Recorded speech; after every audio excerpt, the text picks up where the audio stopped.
Ditugudusudena Tuhan sonangani,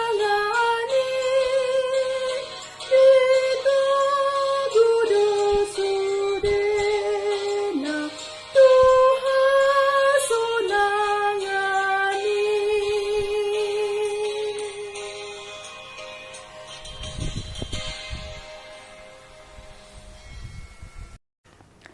Selamat pagi Bapak Ibu, saudara-saudariku yang terkasih dalam nama Tuhan kita Yesus Kristus. Firman Tuhan di dalam hari ini akan menguatkan dan memampukan kita menjalani kehidupan kita. Mari kita berdoa. Kasih karunia Tuhan kita Yesus Kristus, kasih dari Allah Bapa dan persekutuan Roh Kudus itulah kiranya menyertai kamu. Amin. Bapak Ibu, saudara-saudariku yang terkasih dalam nama Tuhan kita Yesus Kristus, firman Tuhan untuk kita pada hari ini yaitu yang tertulis dalam kitab Mazmur pasal 81 ayat 12 sampai 13. Demikian pembacaan firman Tuhan. Tetapi umatku tidak mendengarkan suaraku dan Israel tidak suka kepadaku. Sebab itu aku membiarkan dia dalam kedegilan hatinya, biarlah mereka berjalan mengikuti rencananya sendiri. Demikian pembacaan firman Tuhan. Bapak Ibu, saudara-saudariku, firman Tuhan untuk kita pada hari ini mengingatkan kita dengan secara jelas supaya kita benar-benar menghindari sifat Israel yang pada konteks ini mengutamakan kedegilan hatinya, jogal rukung, takang. Bapak Ibu, saudara-saudariku, dikatakan di sana kejadian yang boleh dicatatkan dalam Mazmur ini adalah dalam konteks Israel yang sedang berada di Meriba, Bapak Ibu. Dikatakan di sana kejadian Israel di Meriba, di mana Israel terang-terangan menunjukkan ketegaran hatinya dengan tidak mau mendengarkan Tuhan. Jadi kisah ketika mereka boleh keluar dari Mesir, mereka melewati suatu tempat yang bernama Meriba. Di sana Israel dengan terang-terangan menunjukkan kedegilan hatinya dan tidak mau mendengarkan Tuhan, Bapak Ibu, saudara-saudariku. Maka setiap orang yang tidak mau mendengarkan Tuhan, Tuhan pun memberikan kepada mereka hukuman, Bapak Ibu. Lalu pertanyaannya adalah mengapa inang bangsa Israel itu harus berputar-putar dulu?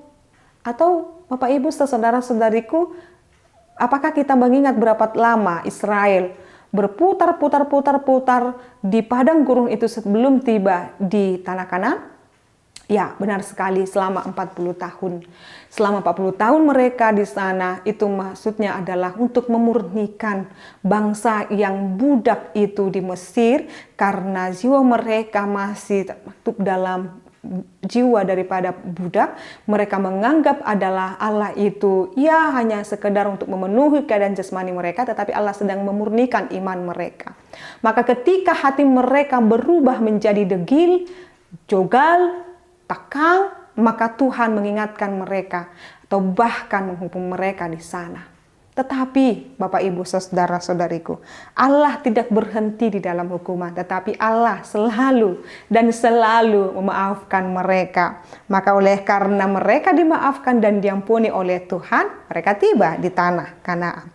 Bapak Ibu, saudara-saudariku, terkadang Tuhan membiarkan supaya kita tahu hidup kita tanpa Tuhan adalah hampa tanpa Dia.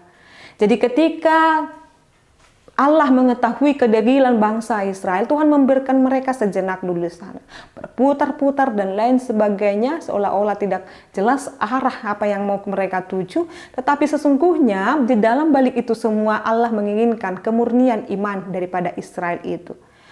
Jikalau kita merasa Bapak Ibu kita ditinggalkan oleh Tuhan, maka tanyalah di dalam dirimu saat ini. Jangan-jangan hatiku sedang degil, jukul, atau bahkan jauh daripada Tuhan. Apakah suka-sukaku kepada Tuhan? Saat ini kita diberikan Tuhan ketika kita merasa sekali lagi, ketika kita merasa kita ditinggalkan oleh Tuhan, disitulah saat kita harus introspeksi diri, mengenal diri, mengevaluasi diri, merenungkan diri, apa yang harus perlu kubaharui. Jangan-jangan Tuhan memberikan waktu bagiku untuk aku bisa merenung saat ini. Maka jikalau sudah tiba waktunya Tuhan, Dia akan angkat aku kembali. Dia akan mampukan aku kembali. Maka saat ini Bapak Ibu, jikalau hidupmu merasa stagnan, berjalan di tempat saja, itu maksudnya adalah renungkan kembali. Review kembali, evaluasi kembali bagaimana hubungan kita dengan Tuhan. Maka ketika waktu Tuhan sudah tiba, Dia akan mengangkat kita kembali ketika kita menyadari bahwasanya hidup kita tanpa Allah adalah hampa. Oleh karena itu Bapak Ibu saudara-saudariku, dan ketika kita datang kembali kepadanya, kita harus berlaku setia. Jikalau kita telah diperkenankan mendekat kepada Allah, maka setialah di dalam Dia. Hubungan yang baik itu di dalam kehidupan kita sehari-hari, mari kita jaga. Saat ini Bapak Ibu saudara-saudari, Tuhan menginginkan kita menjadi orang-orang yang setia, orang-orang yang percaya kepada Dia, bukan menjadi orang-orang yang degil hatinya, bukan menjadi orang-orang pembangkang, bukan menjadi orang-orang pemberontak, bukan menjadi orang-orang yang semau gue, bukan menjadi orang-orang yang sesuka hati dan lain sebagainya. Tetapi saat ini ketika kita telah ditopang oleh Allah, diangkat oleh Allah, berlakulah setia, melakukan kebaikan, dan katakan, biarlah kehendak Tuhan yang terjadi dalam kehidupan kita. Tetap semangat Bapak Ibu, tetap setia, yakin dan percaya pada janji Tuhan. Amin, kita berdoa. Kami sungguh terberkati Tuhan dengan firman-Mu yang memampukan kami supaya kami menjadi pribadi yang setia, menjauhkan hati dari kedegilan, menjauhkan hati kami daripada yang membuat Engkau Tuhan bersedih. Tetaplah Engkau Tuhan bersama kami. Jangan Engkau tinggalkan kami Tuhan. Jangan Engkau biarkan kami Tuhan. Tolonglah kehidupan kami. Kami yakin dan percaya Bapa, Engkau merancangkan yang terbaik dalam hidup kami. Dalam nama-Mu Yesus Kristus dan pimpinan Roh Kudus, kami telah berdoa dan mengucap syukur. Anugerah daripada Tuhan kita Yesus Kristus, kasih dari Allah Bapa dan persekutuan Roh Kudus, itulah kiranya menyertai dan memberkatimu sekarang sampai selama-lamanya. Amin. Selamat pagi Bapak Ibu, saudara-saudariku yang terkasih dalam nama Tuhan kita Yesus Kristus. Tuhan Yesus memberkati. Shalom.